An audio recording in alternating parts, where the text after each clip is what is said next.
Have you ever wondered if someone could actually, literally own your reality? I mean, can a mental predator just reach right into your mind, strip away factual truth, and completely substitute it with their own narrative? It sounds exactly like a sci-fi movie, right? But the crazy thing is, this kind of psychological hijacking happens way more often than we realize. So welcome to today's Explainer. We are going to be distilling the acclaimed research of Dr. Robert Jay Lifton from his incredible book, Losing Reality. We're going to unpack the terrifying behind-the-scenes mechanics of political and religious zealotry and decode exactly how extremists attempt to manipulate the most fundamental aspects of human consciousness. Here is our roadmap for today. We'll hit the ownership of reality, the cultist constellation, mechanics of thought reform, apocalypticism and nuclear threats, and finally, wrap up with the protean alternative. All right, let's jump right into Section 1, the ownership of reality. What are we actually talking about here? Well, day to day, we're all navigating two very different dimensions of reality. On one hand, you have constructed reality. These are the subjective stories, the worldviews, and the social beliefs that leaders and dominant groups construct for us. Like, say, the belief that one specific political system is absolutely the best. It's subjective, and it shifts. But on the flip side, we have factual reality. These are the immediate, hard, unchangeable facts and evidence that we literally have to rely on just to function in society. Now, Dr. Lifton points out something really fascinating right in the introduction to his research.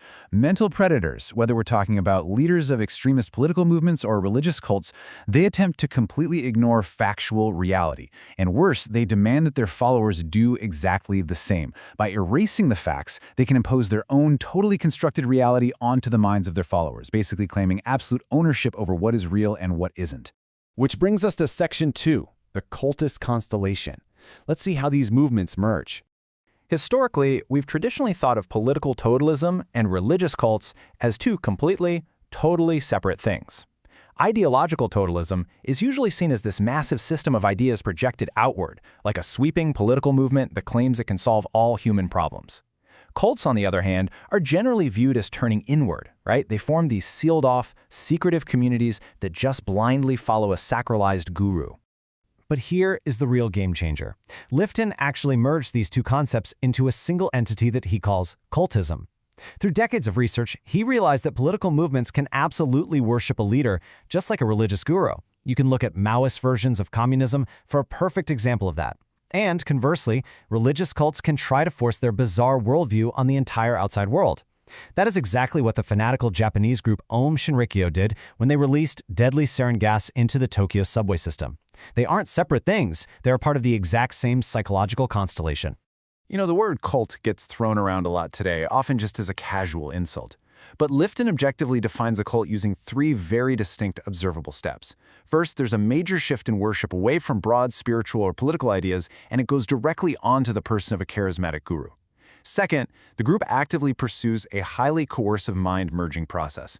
And third, you see extensive exploitation, whether that's economic, sexual, or psychological, of the ordinary idealistic followers from the people at the top. Okay, let's move to Section 3, mechanics of thought reform. How do they actually remake the mind? While digging into Chinese re-education in the 1950s, Lifton uncovered a terrifying, literal step-by-step process that was used on hundreds of millions of people. It kicks off with a total assault on a person's identity and their deepest filial bonds. Participants were actually forced to fiercely denounce their own fathers and their entire past. This instills a profound, heavy sense of guilt and shame, which then leads to a forced confession of their past evil ideologies. The ultimate goal here is symbolic death of the old self. That way, the individual can experience a rebirth as a completely new person, molded entirely in the regime's image. And get this, to show just how deeply normalized this ownership of reality was, Chinese penal institutions weren't even called prisons. They were literally referred to as re-education centers or hospitals for ideological reform. The chilling implication there is that having an independent thought, or just holding on to your past identity, was treated as a literal sickness, an ideological poison that the state had to step in and cure you of. Let's zoom out for Section 4, apocalypticism and nuclear threats. So what is the ultimate fuel for all of this cultism? It's not just control, it's apocalypticism. This is the dangerous, deeply emotional fantasy of literally destroying the world just to bring about an all-encompassing purification. The narrative always centers around this idea of a pure survivor remnant, which is usually just the members of the cult or the political group who are supposedly going to rise from the ashes to rebuild a perfect utopian society.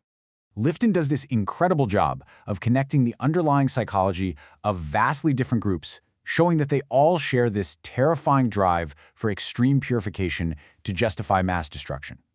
For the Chinese communists under Mao, that purification was political. For Aum Shinrikyō, it was a spiritual purification, to overcome what they saw as universal defilement. And for the Nazi movement, the purification was biological, this deadly mysticism aimed at eliminating what they deemed to be racial contaminants.